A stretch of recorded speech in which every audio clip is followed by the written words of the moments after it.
Hi guys, today we are going to see KTS 1266 Bluetooth speaker charging pin damage.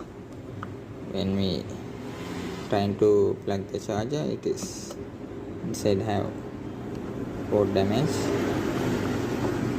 After open the cover, we saw inside the charging pin pieces.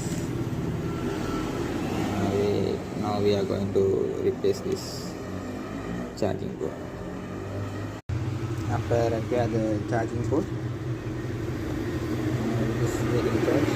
You can see the light. Let's see the power on. Power on. You can see it is working. Thank you for watching. Please like and subscribe our YouTube channel.